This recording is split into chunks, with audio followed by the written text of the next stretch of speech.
What is up, ladies and gentlemen? Nakusoo here, and welcome back to the finale of Shantae Risky's Revenge Director's Cut. Let's start up with getting the Mega Puff, the Flamethrower, and the last item that we actually need for 34 out of 34, the Attract Magic, which allows us to pick up items as a magnet of sorts. This is the overview screen, and this is the key items and the non-key items that we collected throughout our adventure. We have every single thing at this point. So at this point you should have 34 out of 34 if you are following this guide. If not, then you might have missed something that you can check back in my earlier videos. But as we continue onward to the end, it's actually nice that we finally don't have to really worry about this anymore. So heading towards the east in the Mermaid Cliffs, go down to this water section, and this time we're going to make our way all the way down and then continue to the east. And this is how you get to Risky's lair, which will need to go through a gauntlet, two different types of areas that we're going to actually have to traverse to get to Risky. So let's go through the door on the right side here, and this is one of the two saves that you can do. So something that you might want to do, or you could possibly do if you don't want to do backtracking but you at least want to get to this point. There's going to be another save point that you might want to save at. Then you can always teleport back to this area after you collect everything again. So I was debating whether to save time going to the sunken cavern, doing all of this, then going back and getting everything. You know, minus obviously the baby squids, which you'll actually need. But I believe that since you're in the area already, getting everything then coming to this point is probably the best option. Here is the sunken cavern, everyone. This is a scrolling shooter, so everything kind of just changed, and you have all these Tinkerbats trying to kill you. There's a few different variations of the Tinkerbats, one with harpoons, one on the ground, and then you have the standard ones. My recommendation for doing this is just going up and down, ascending and descending, and that kind of motion. Most of the time you'll actually be able to take out most of the enemies on screen. You also have to watch out for these mines. You don't have to be afraid to get too close to them when you kill them. The explosion doesn't deal any damage to you, but you do want to try and steer clear and kill some of those landmines as you go along, though you can also avoid them if you wish to do so. This part takes around 3 minutes to complete, so the variations does change up in terms of how the enemies are placed. For the most part, what you're seeing right now is what we're going to be going through towards the end. So as long as you stay back to the back of the screen and you do the ascending and descending motion, sometimes you might want to go down to collect some gems, or you want to destroy a certain mine in order to proceed that's going to be coming up.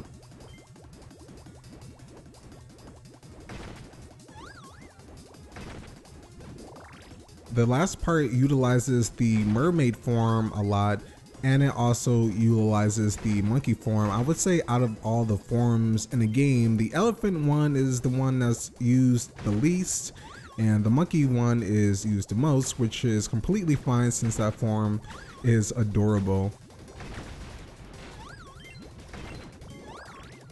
As we proceed to kill more of these Tinkerbats, you'll eventually get to a point where the mines are going to be aligned.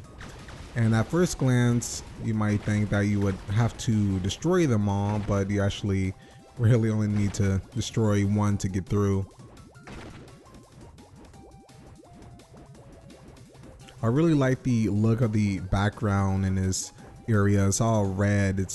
You can just sense that this is going to be like the final battle, which is pretty cool. I like to see games, you know, have a really nice last area with some pumped up music, and I am not entirely sure why I took the damage there. I could have just destroyed the bottom one.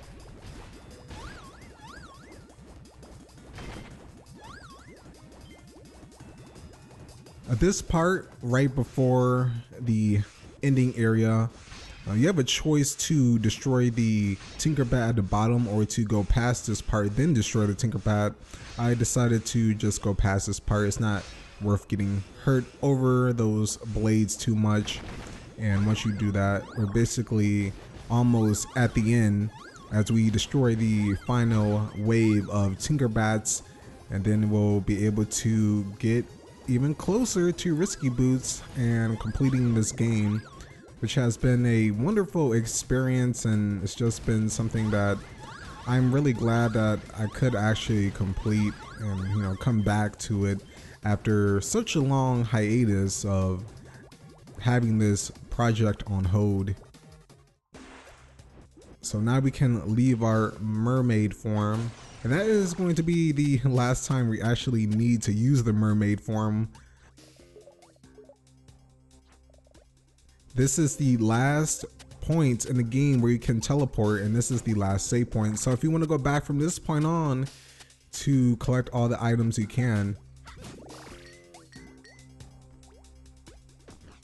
Now we're in the dark area where you have only your guidance by these flaming torches that you see on the walls, so you can pretty much guide yourself and get a good idea of what you need to do. There's going to be enemies on land that gives you some clues to do.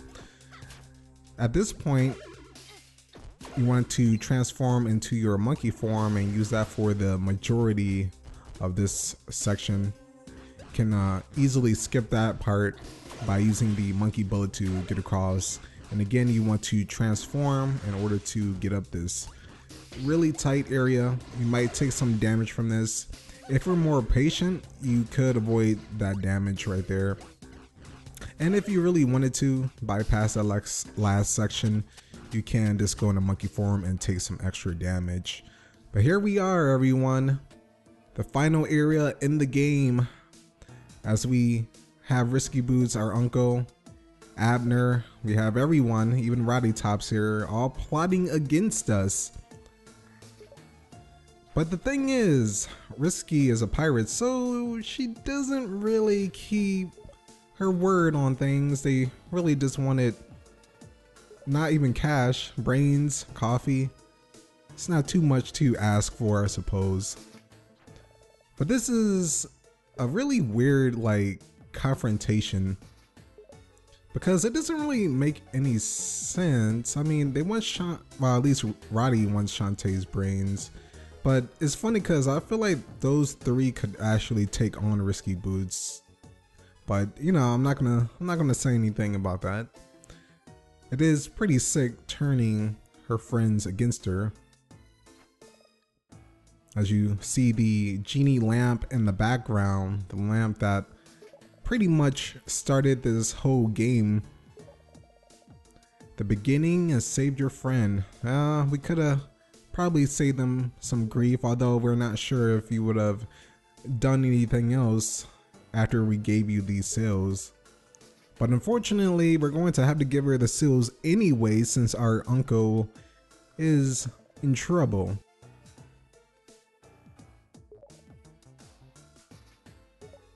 He'll mention that the genie lamp will have this hidden power that can probably destroy the Scuttle Town and other areas in the world.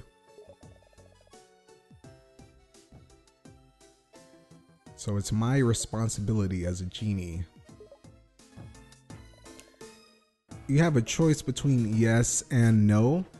Either or, you're going to have to give Risky the magical seals anyway, so I'm not entirely sure why they would give you a yes and no answer. The magic seals are mine. Your uncle is free to go, so at least we saved our uncle for now. Even though at this point you think Risky could just, harm her uncle or something like that. But surprisingly, she actually lets him go, so that was oddly weird that she actually let him go when she had everything.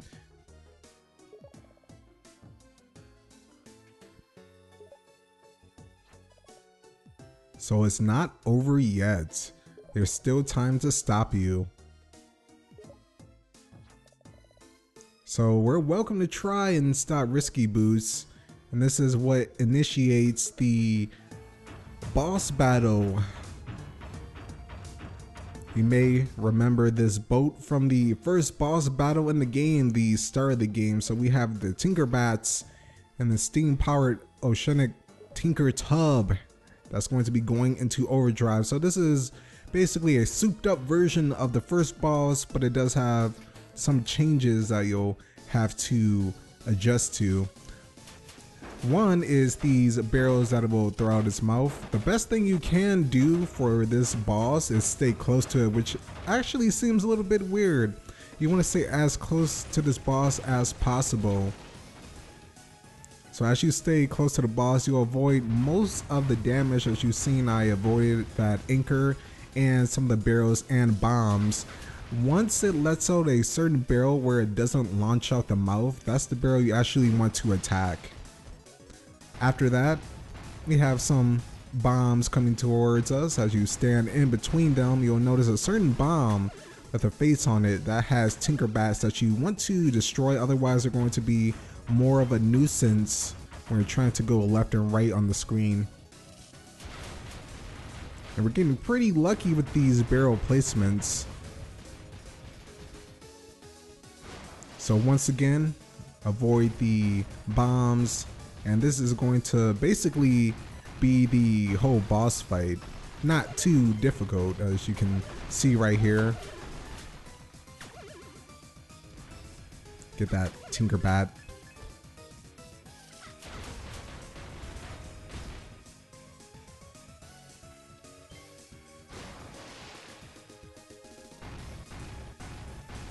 This is a boss that gave me some trouble the first time I fought it, because I tried to do it a certain way where I was just away from the boss, but that actually allows you to get hit more than not. And that is a very tight spot. You have to be almost pixel perfect to avoid that sequence right there.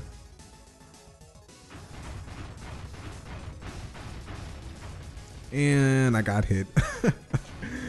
Oh, no. Had to be a little bit more to the right in order to avoid that. There we go, everyone. Wasn't too tough to defeat Risky Boots. Before we do this, there's actually going to be another part to this battle, as most games have another variation. So as you can see in the background, the magical genie lamp has actually disappeared. And now it's in the hands of Risky Boots, ready to rock and roll to make this magical lamp abide to her power. So the secret of the lamp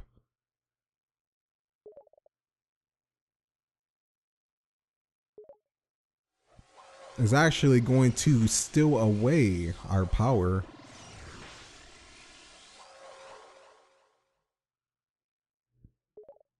So what have you done? So do you understand now? The lamp has the power to suck up and enslave genies. Once captured, the genie must grant every wish her master desires, no matter how evil. That is what your uncle has been hiding from you. With this, I can turn a genie into a weapon of total destruction. No one will dare to defy me. But how could it really work on Shantae? She is indeed only a half genie. So at first glance, it seems pretty useless. There's not really any full genies to enslave anymore in this world. But the thing is, she can strip our powers with the lamp, so that's something. And that is something that's going to make this even tougher. The magical half of Shantae is actually gone, and now she's completely human. So how will we fare with not having any transformations? And not only that, We're going to be fighting against our magical half, everyone. We're going to be fighting against the side that helped us get to this point. Risky will use Shantae's magic for evil. These items, the items that we collected along the way, that is going to be how we fight Nigga Shantae. So this is basically fighting your double half, and she's going to be the one using the powers against you. So every single power in the game that you collected should be using against you, and some few surprises. So we have the elephant stomp here. At this point, this boss can be pretty hard, especially if you take some unnecessary hits like I'm doing. If you are in the corner, you can avoid the mermaid attacks where she jumps in the air. And if you're quick enough, you can avoid the elephant stomp. You just have to be really on your toes. And I like to use the Mega Pike Ball, surprise, surprise, for this boss fight as it hits her multiple times. And at the same time, you can use your genie here to actually hit her. So once again, we're going to be avoiding these attacks, and I'm not entirely sure how many hits it takes to take out Nigga Shantae. As you can see, so many hits already, and my magic meter is actually down and out after all of that. So as you can see, even with all of that, I'm going to be using my hair. We got her to her second form. This form is going to be much quicker, so you're going to have to be on your toes even more. Oh man, oh no, don't get hit too much. All right, here we go. Let's see if we can get some good damage. You have a few opportunities to damage Nigga Shantae when she's in her transformation state, and sometimes she just stands there so you can get some good hits on her. Usually the pattern is she'll run to the side, and then you can jump over her, and then eventually she'll transform in the corner. And she transforms into various things. The mermaid one on the second form is probably my most difficult to avoid, but I believe you can just stay at the side of, or should I say right below the boss, and it can't hit you. I figured this out during the last part of this boss fight, so I was like, huh, wow, that would save a lot of time. As you see, I have to chug a lot of these potions, and I might as well chug another magical vial so we can pretty much keep our stuff topped off at this point. I could save some time actually not needing to use the health potion if I don't get hit. You can see a small glance right there. I avoided one of the attacks when I was straight under the boss in her mermaid form. But that is it, everyone. The final boss is defeated. It's over, Risky. That is it. You would destroy your superior half in exchange to save its town full of simpletons. That is a really bold choice to destroy your magical half. In a way, Risky sort of won this fight when you think about it. Shantae did win, but at the cost of having her magic strapped of her. It's kind of a interesting take on how the game actually develops over time, that you actually lose what you had during all this time. I don't know why it chooses to obey. Yeah, that is really weird. Our hair is something that we still use, part of the magic. So maybe not part of our mother, maybe part of our father, or it could be something else. But don't beat yourself up over it, Uncle Mimic. It's not your fault that all this stuff happened. I mean, the lamp would eventually be sought out anyway. This thing would have probably came to the same results, or it could have came to something even worse if it was someone else, someone more powerful. And for a nice ending sequence, we're actually back to where it all began with some of the baby squids there. as we have Sky here. We're losing our magic. It's going to be something that we really have to adapt to. It took nerves of steel to do what you did. Destroying your magical hat was pretty gutsy. I mean, anything to save the lives of the people she cares about. As Bolo says, we're going to be starting some human training. Some human moves that you'll be able to learn. So thanks everyone, but still I feel farther from my mother. From my true home than ever before. Deep down I want to try. I'm going to try, but you know, she feels useless without her magic. We have the mayor of Scuttletown apologizing for before and finally realizing that we're here to defend the town, and you know, instead of trying to not do our job. But he does offer our job again to us. You know, Shantae is still very valuable to everyone, even without her magical abilities to transform. She can still hold her fight as we did with Nega Shantae. And she proudly accepts her position again. But this time, not doing it alone. This time, working together with everyone as a team. And I promise that from now on, I won't be too proud to take help from others, especially you guys, which is a really heartwarming conclusion. Evil never rests. So yeah, basically Risky Boots and her Tinkerbats will be out there.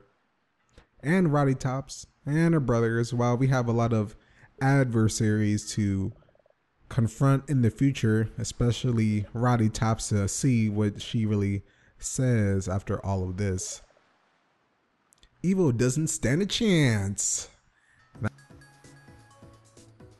That is the end of Shantae Risky's Revenge, everyone. I hope you all enjoyed and got to this point and you were able to collect all of the items. I hope I was clear enough along the way. I tried my best to do the overlays to kind of keep up and also to mention some certain tips to help you along the way during certain boss fights, especially the annoying Hypno Tower area, which is, I would say, the most annoying and the most difficult part of the game.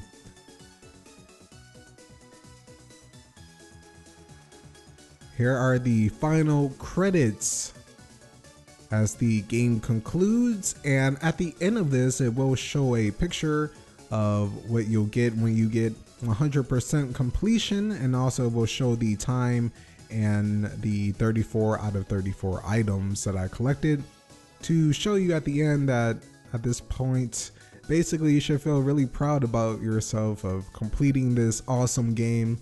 A game that I really loved and a game that I'm really happy that I actually managed to complete and share with you all.